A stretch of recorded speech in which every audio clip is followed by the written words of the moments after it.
IHG came calling to me, and at that time, it was the largest hotel program in the world because it was pre the merger of Starwood and Marriott. And by the way, IHG was also the first hotel loyalty program in the world. So it was an opportunity for me to go back and build something from a global perspective. It also had multiple dimensions and multiple programs. So it had IHG One Reward, which is now called One Rewards. It had IHG Dining Reward. We launched IHG Business Rewards while I was there.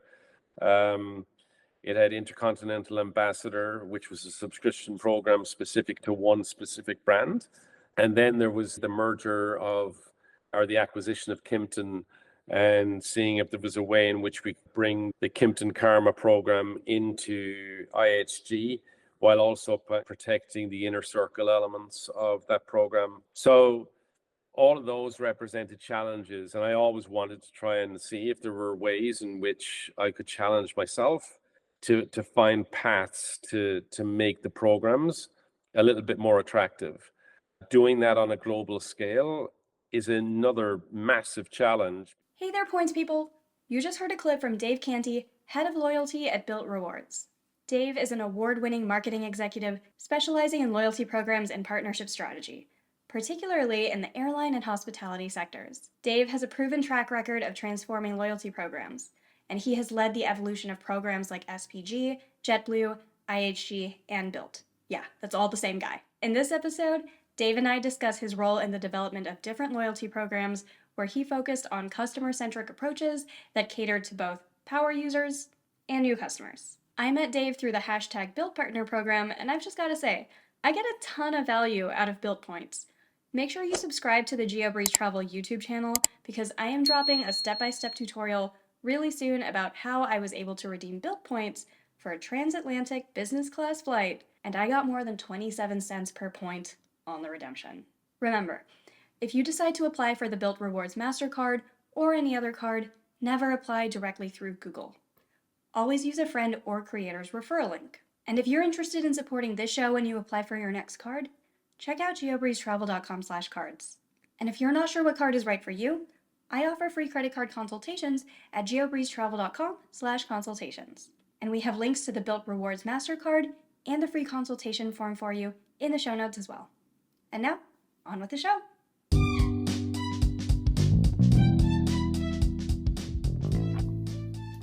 Welcome to the GeoBreeze Travel Podcast, a show for anyone wanting to level up their travel hacking lifestyle. I'm your host, Julia Menez. I'm a travel hacker, coach, speaker, Filipino-American ENTJ who loves solid travel gear and using shortcuts on spreadsheets. On this show, I'm on a mission to bring you travel hackers from all walks of life to help you level up your travel hacking game. We dive into credit cards, miles, points, strategy, mindset, and the secrets behind how to travel the world for next to no cost. So, let's get hacking. Did you know that you can often find Delta flights for cheaper on Virgin Atlantic versus what Delta charges with points on its own website? This is just one of many suggestions that you might find on PointMe for the best way to use your points and miles to book flights. PointMe helps you to book your reward flight from start to finish, showing you award options across different airlines, and even has tutorials showing you how to move your points and book your flights. I've tested PointMe across tons of different searches, and the time that they spend double and triple checking results truly has an impact.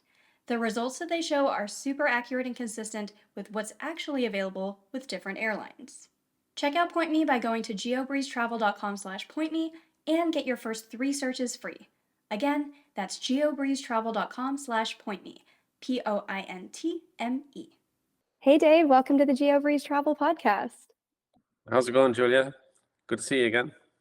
Good to see you as well. I am so excited to have you here, the man behind pretty much all of the loyalty industry. You've been involved in so many of our favorite programs throughout the years. Before we jump into all of that and how you have built so many great loyalty programs, I know we're going to talk a lot today about what makes a good loyalty program.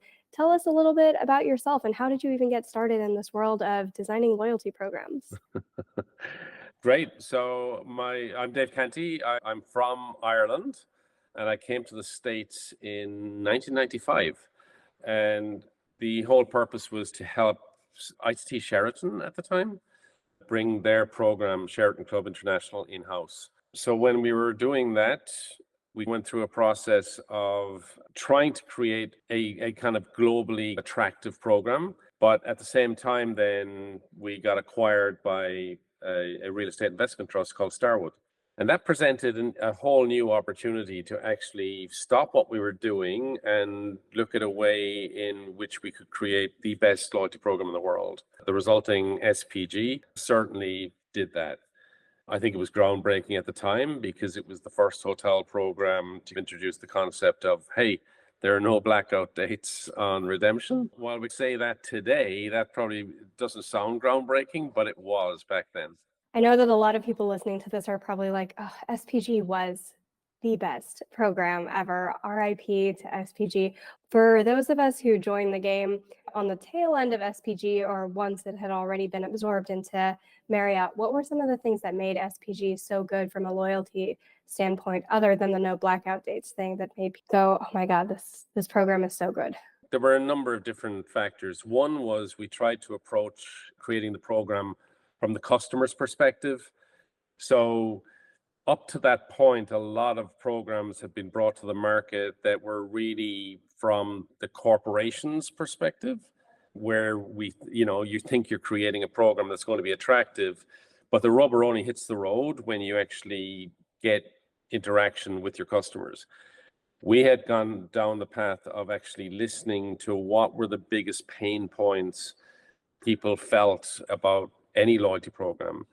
And one of the things that we'd heard was obviously the ability to redeem at lower levels. So having lower hurdles, opening up the calendar and getting rid of blackout dates.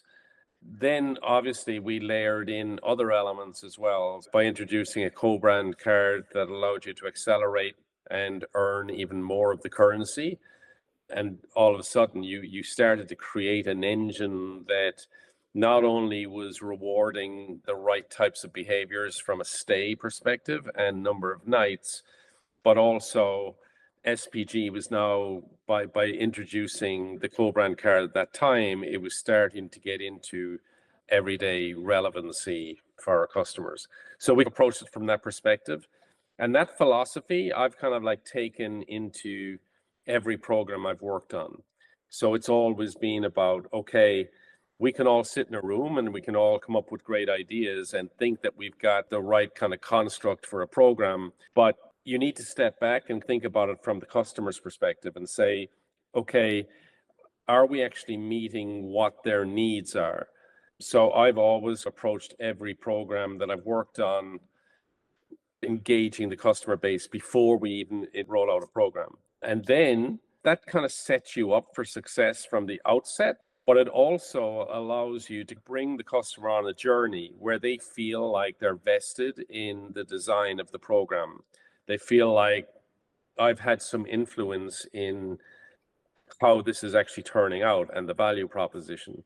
Not everything is always going to land exactly as you want it.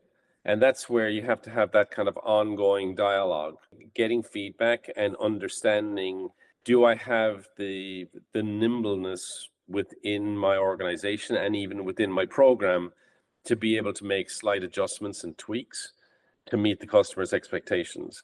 So you'll see that with Bilt. We started with a proposition and we updated it based on feedback, and we continuously build in new layers to the proposition.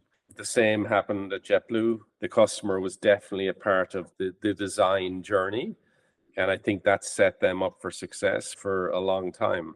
And the important thing is that whatever program you ever deliver, that's just the beginning, really. You can't just launch a program and say, here it is, go out and enjoy it.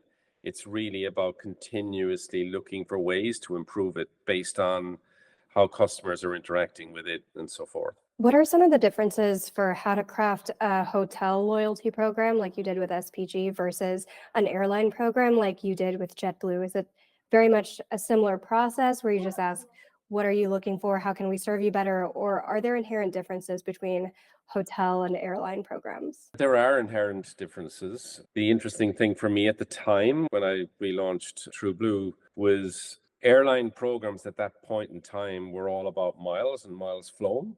So if you flew 2,000 miles, you earned 2,000 miles.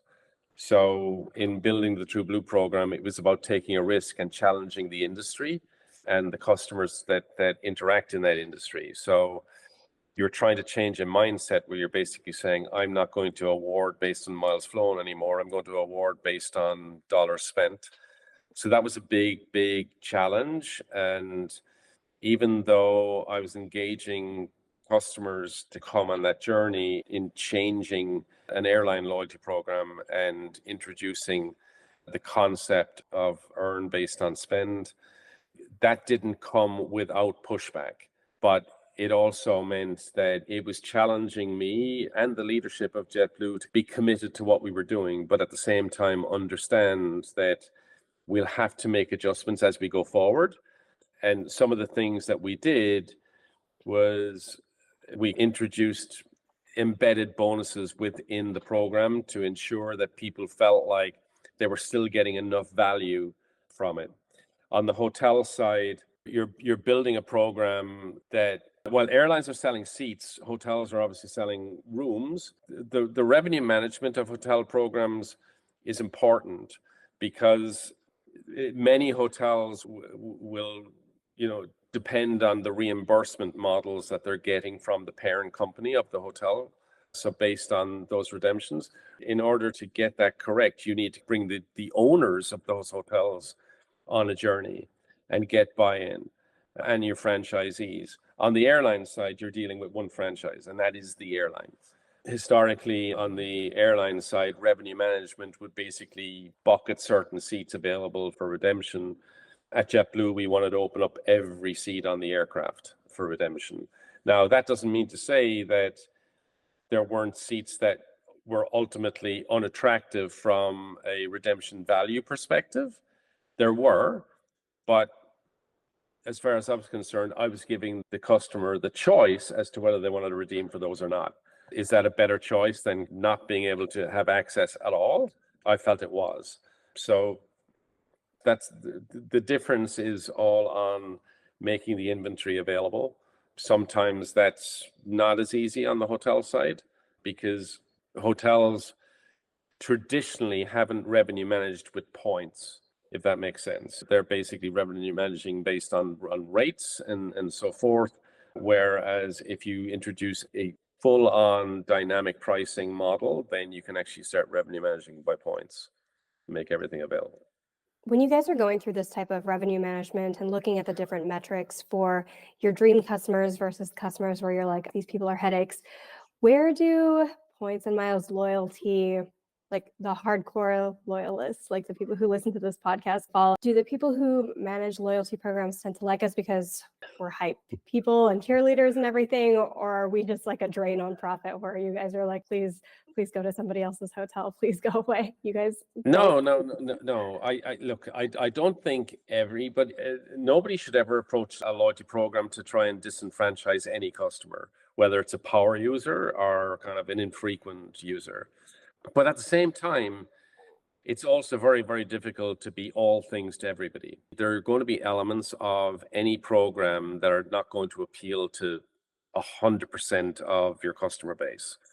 The power users, the miles and points people who look to try and extract the absolute best value possible and will go through hoops and whatever to try and find what the best deals are, they're still important to every loyalty program because they hold, as somebody who designs a program or runs a program, they hold your feet to the fire to make sure that your program stands up and is competitive, and they're not afraid to call you out. And I think that's important because it actually holds you to a standard that I know that I've got to have a proposition that is going to appeal to that audience.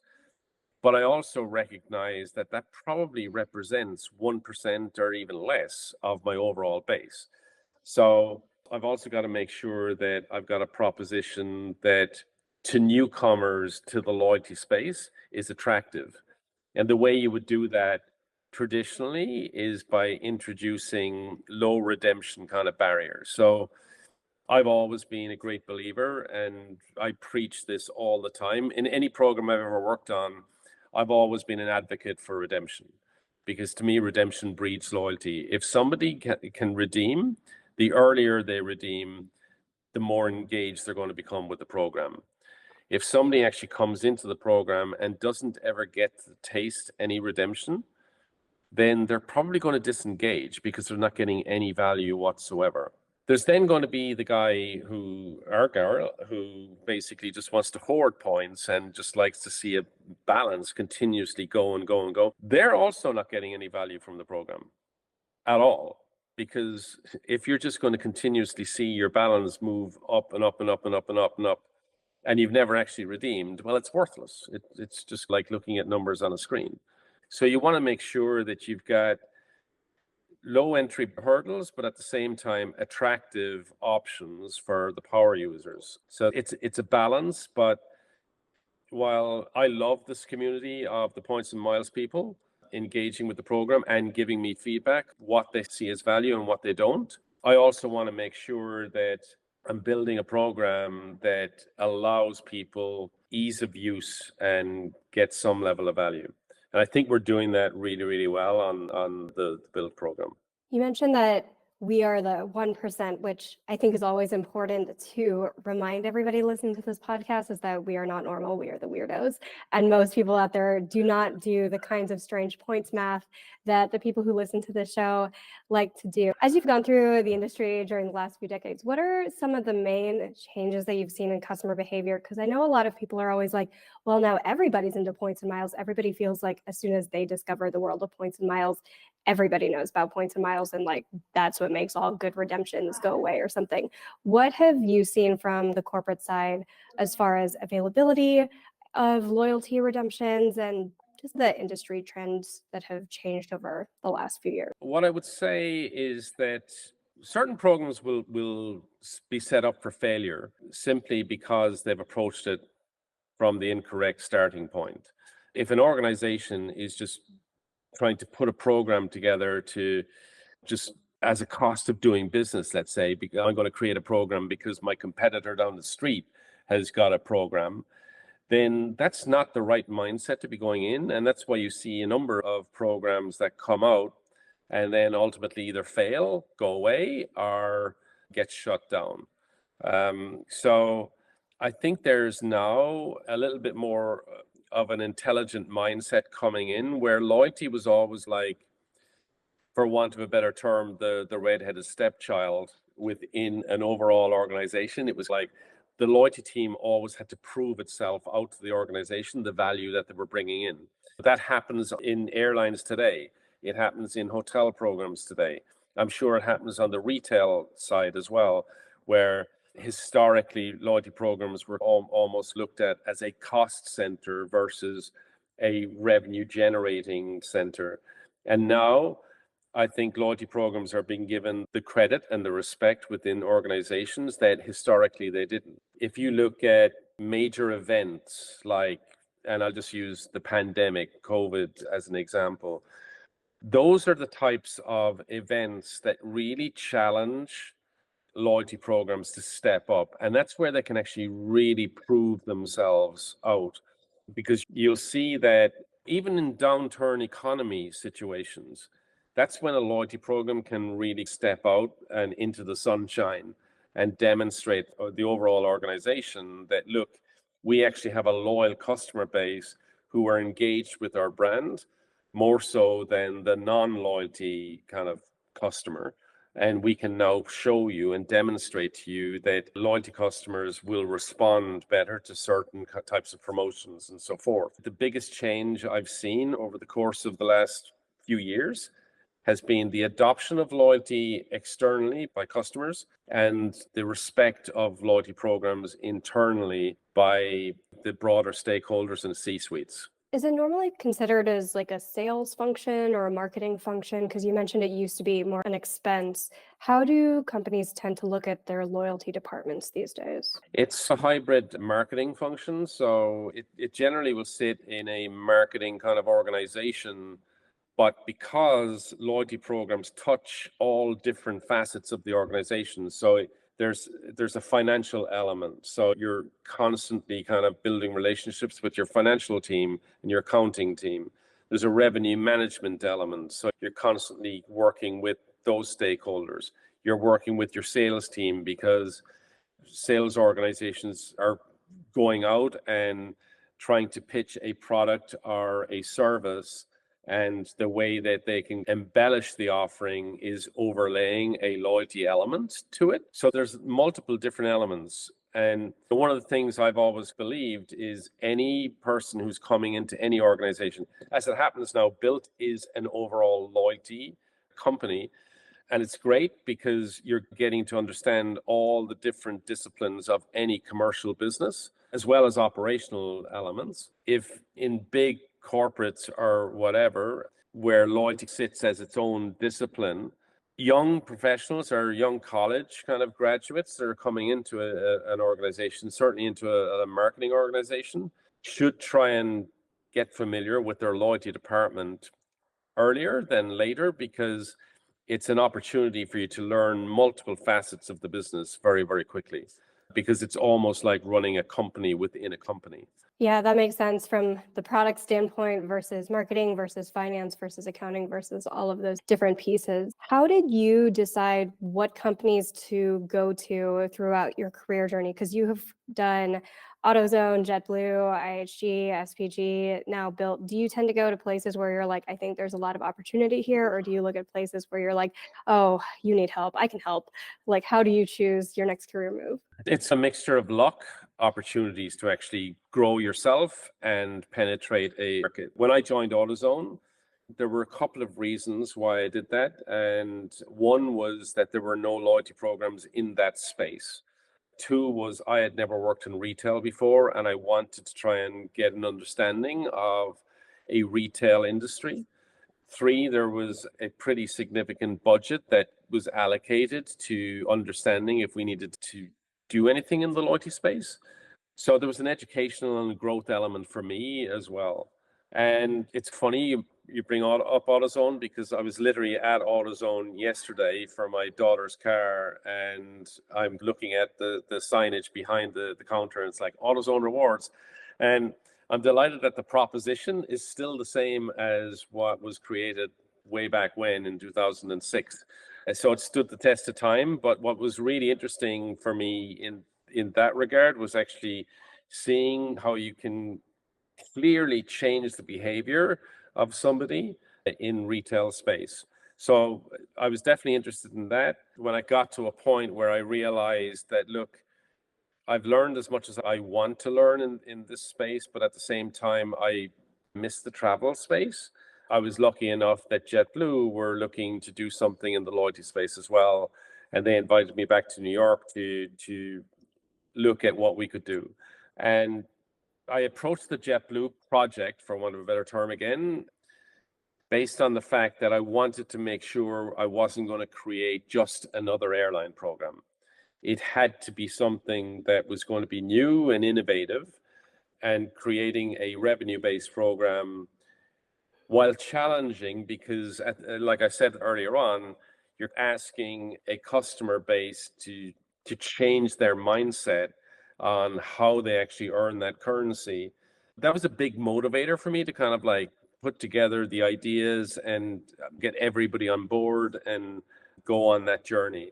I was 8 years at JetBlue, and 8 magnificent years, totally enjoyed it. But IHG came calling to me, and at that time, it was the largest hotel program in the world, because it was pre the merger of Starwood and Marriott. And by the way, IHG was also the first hotel loyalty program in the world. So it was an opportunity for me to go back and build something from a global perspective. It also had multiple dimensions and multiple programs. So it had IHG One Reward, which is now called One Rewards. It had IHG Dining Reward. We launched IHG Business Rewards while I was there. It had Intercontinental Ambassador, which was a subscription program specific to one specific brand. And then there was the merger of, or the acquisition of Kimpton, and seeing if there was a way in which we could bring the Kimpton Karma program into IHG, while also protecting the inner circle elements of that program. So all of those represented challenges, and I always wanted to try and see if there were ways in which I could challenge myself to find paths to make the programs a little bit more attractive. Doing that on a global scale is another massive challenge, because whatever you come up with to try and satisfy a US-based audience may not necessarily work in China. So you have to think about it and work in the local markets to understand what are the nuances and changes that you need to adjust and so forth. And then Bilt became extremely attractive to me because I was very interested in working and creating programs that would appeal to a younger demographic. I had felt that a lot of the existing loyalty programs that have been out there for many, many years hadn't done enough in adjusting their value proposition to attract in a younger base. And when Ankur Jain, our CEO, reached out to me and pitched the idea of a program all around rent, I thought it was genius. So having the opportunity on building something like that from scratch and then rolling it out and listening to what people are thinking about it and building out an ecosystem all around value and the travel partners that we put together, building that ecosystem out, it was truly rewarding and challenging at the same time. And the way I've always looked at it is any program, it doesn't have an end date. The thing I love about Bilt is I see it as like an onion. I think there are multiple ways that we can continuously evolve the program, peel back another layer and add a new dimension to it. And working with people like yourself and in the Points and Miles community and hearing what you're getting, your honest feedback on what you think about what we're doing, whether it be introducing a new benefit or adding a new partner or coming up with a new promotion. All of those things allow us to continuously keep ourselves on our toes and stay fresh. But I think the thing I find most exciting is the fact that you're building a program that you really want to outlast yourself. So at some point in time, whoever comes in behind me of what's been built before them and can take it on for the next generation and so forth. Not that I'm planning on moving on anytime soon. I think there's plenty more to be done right now, but you definitely want to build programs that will continuously outlast you. When you mentioned earlier that the goal of a lot of loyalty programs, probably any loyalty program, is to influence behavior, what is the behavior that you're looking to influence with Bilt other than please get our card, please use our card? What other more nuanced everyday behaviors would you ideally like to influence with this program? Well, first of all, Bilt is not just about a card. It's a program before the card. And I think what we're trying to do now is become truly relevant in everybody's local neighborhoods. So we're actually looking at broadening the program. Well, at the core, we're a rent program, and that will always be what we are at the center. We're continuously looking at ways in which we build out the program to be relevant in your local community, in your local neighborhood. And we're now working on ways in which you can interact with the program, whether that be we started off with Bilt Dining, then we went into ride share and so forth. And we're going to continuously build that ecosystem out. And that goes beyond the Bilt card. That's now Bilt Rewards members who are adding their preferred card to the Bilt wallet and spending and interacting in their local neighborhoods, getting rewards for doing so. So I'm sure you're aware we introduced the Bilt wallet a couple of months ago. That allows you to add whichever card you want. And when you spend at merchants that are on the Bilt Rewards merchant network, you're going to continuously earn in the program that way. Becoming much more relevant in somebody's everyday life is something that we're passionate about. And I'm really excited about where that's going. I think there's so many things that we're going to kind of like get into, starting with dining, but it might get down into the local bodegas and whether it be the launderettes. So the local merchants in your neighborhood now become part of your kind of community, as it were. And to me now, having a program that is truly relevant in your everyday life is the holy grail. I love that. How do the customer behaviors for the US market differ versus in other countries? Because we get this question a lot of like, hey, there's no credit card benefits, or like, there's not very many loyalty benefits outside of the United States. I get a lot of letters from people outside of the United States asking if I can help. I'm sorry, I probably cannot. How are those behaviors a little bit different when you're going for a US market versus an international market? I think it comes down to value. First of all, what is the core proposition of your program in your market? And that's why it's important. When I spoke about Bilt Rewards, not always being about the Bilt card. People hone in on the card element, but you got to remember that there aren't really an awful lot of card programs in other markets. So what is it that kind of makes the value proposition in that market stand out? And in some ways, it may be the value of what you can redeem for, or it might be access to something, or it may be an experience that you're getting, or it may be all down to recognition. I think of the wonderful hotel company, Rosewood Hotels, stunning hotels. And I was doing some work for them, and they were adamant about the fact that they did not want a loyalty program, but they were very passionate about having a recognition program. So using data to be able to deliver an experience. So understanding as much as they possibly could about a customer and taking those data elements and creating an overall experience is important. So that's just an example of a brand that is using data to deliver an experience, but not necessarily using it as a loyalty program. And then you have other organizations in other countries where it's based on value. It's based on something off, or you get incremental value, whether it be buy 5 coffees and get your 6 free. I don't know. There's always a program that's going to work in one specific market. What do you think are some of the future trends that we can expect in loyalty? Do you think it's a lot more of these like data-driven decisions, like you mentioned with Rosewood? Is it more of these special customized experiences, like you could get NFL suite tickets through Bilt, which you couldn't do through any other loyalty company? Is that kind of the future of what we're expecting, or do we expect to see other trends in loyalty going forward? I think we're always going to try and be smarter marketers based on the data that we have.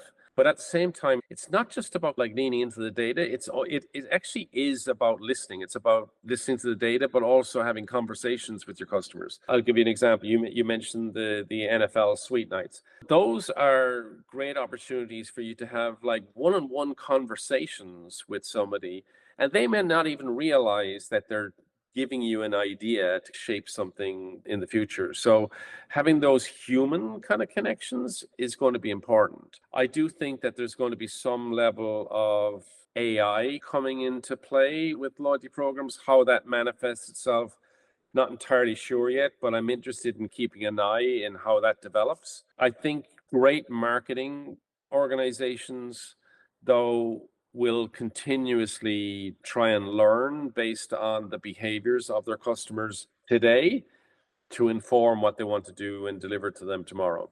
And I think that's very, very important. It's not complicated. It's just like keeping it simple and making sure that you're doing it in such a way that it adds value to your members. Do you think that loyalty industries at large do an okay job of talking to people to get these ideas? Or in general, would you say a lot of the programs just do focus too much on that technical aspect and not enough on that human element? And that's how we end up with a whole bunch of coupon books or something that we're like, nobody asked for these different benefits, but here we are. It's a good question. I think sometimes loyalty companies fall into the trap of just listening to their top performers. We spoke earlier about you've got your mega users like your points and miles people, and you can fall into the trap of just listening to them and forgetting to actually listen to your infrequent user or your kind of user who's like doing the best they can, but isn't kind of like ever going to be a power user, but wants to get some sort of value. I think those are traps that you can fall into. I think it's important for organizations to get that balance correct and continue to see if there are ways in which you can engage all kind of constituents within your membership base, because I think that's where the richness is.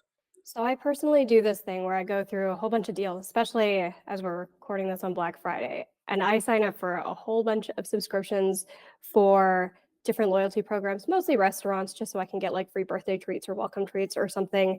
And then I tend to unsubscribe right afterwards. I am sure I am the least profitable person for Shake Shack. Is that a problem? Like, am I a problem child for most different loyalty programs if there are a whole bunch of people like me on the internet who are like, oh, I'm just going to sign up to get a free thing and then like never come back, and it's not very loyal at all? Do people like me cause problems? I don't know if you cause problems. I think in some ways you become a cost factor, and sometimes that can sway how people invest in a program, because if everybody started doing that, then the program ultimately is going to become unprofitable, and therefore it's not going to get the support within the organization to continue. But thankfully, I don't think, like I said, it's the 1%, but at the same time, I think there are opportunities for us to learn about those types of behaviors. So like, are people dipping in and then dipping out? And if they are, is there value in that? Because in some cases, you might dip in for your Shake Shack meal or whatever and completely disengage on a go forward basis. But at the same time, you might become an advocate for the Shake Shack food and be not an ambassador, but you're telling somebody about the fact that my favorite burger is a Shake Shack burger or whatever. And so there might be some kind of incremental benefit there, but I don't think programs and program operators are beating themselves up on trying to shut you down. That's not what that's where it is a cost of doing business element. You're always going to have an element of that. I wouldn't focus on that as a program operator. Similar to people who are like, oh, I'm going to download the free Bilt app, link up all of my different programs, get 1,000 free points, transfer them all to Hyatt, and then like maybe uninstall the app. It's not that big of a factor to where there's huge concerns over it or anything from a program operator standpoint, right? Part of me kind of like gets annoyed because I kind of go, what's the point? Do you know what I mean? Now you might say, well, it's 1,000 points that I can use, but you're really not getting the value of the overall program if you're just going to pop in and pop out. It's all about engagement. I mean, we've been very careful about creating content that is valuable as well, not just the currency. You know, I'm very proud of the fact that we now have the most valuable currency in the loyalty space. It's called out by TPG as the richest currency. It's called out by Bankrate as the richest currency. I think if you look beyond the currency, though, and you look at the value of the content that we create and the educational elements that we're putting together, you start to see a much more holistically valuable program. And I think that's something that people should keep in mind of any program. But I can only speak about Bilt and making sure that we're continuously looking to add value and create a great kind of positive interaction with you, so that if you do download the app, value in it immediately. So whether it be information through the content and the editorials that we put together, or whether it be through the promotions that we create, whether it be on rent day where we double everything, or whether it be something that we do with our partners, continuously engaging with us and understanding why we're doing it and so forth. We're looking at building a long-term relationship with people. And while it doesn't keep me up at night about the fact that some people will enroll, download the app, and then duck out, I feel like they're missing out, to be perfectly honest, on a much richer experience than if they had kept the app on their phone, added their other cards to the Bilt wallet, and got true value from the program. It's like I said, you don't have to have a Bilt card. You can add your own cards into the Bilt wallet, and then you'll start getting more and more value as well. I think ultimately you'll want to have the Bilt card because it's one of the best no-fee cards out there, if not the best. But then again, I'm biased. But I do think that there's an opportunity for people that are disinterested in that card. Okay, well, add all your other cards and you can continuously earn the currency. So I think people who dip in and out are just missing out. Yeah, I think there's also something to be said for doing a little bit more of a deep dive into different programs. I know people get what we call shiny card syndrome and probably just shiny app syndrome, shiny object syndrome for everything these days, where they're like, oh, I heard all of these 50 different things mentioned by somebody online. I should download all of them and not actually go into level 2 with any of them to find out the deeper rewards that I can get, which is a way to miss out on a lot of benefits. So what would you say is like the dream customer for somebody using your program? I don't think we've ever gone out and defined a dream customer. I'll be honest with you. I think anybody who downloads our app and interacts with the program and engages with us is a dream customer, because it comes back to, yes, there are power users, but there are everyday people that are continuously engaging with us and getting value from the program. So a dream customer, I don't think I've ever really gone down the path of trying to define what that is. There may be other people within the organization who are saying, I want my dream customer is my most profitable. Well, you know what? Good for you. I want somebody who actually loves my program for a much bigger kind of reward. Perfect. And where can people go to learn more about the Bilt program and everything else that you guys are rolling out in the future? If you go to biltrewards.com, or you can download the Bilt Rewards app on your device, and keep in touch, get out there, get onto the blogs like GeoBreeze and so forth, and learn a little bit more about it. I think there's more to come from Bilt. We're excited about where we're going with the program, and I think where it comes to life, just stay tuned to biltrewards.com. Cool. Thank you again so much, Dave, for sharing all of your knowledge with us on the show today. You're welcome, Julia. Cheers. Cheers.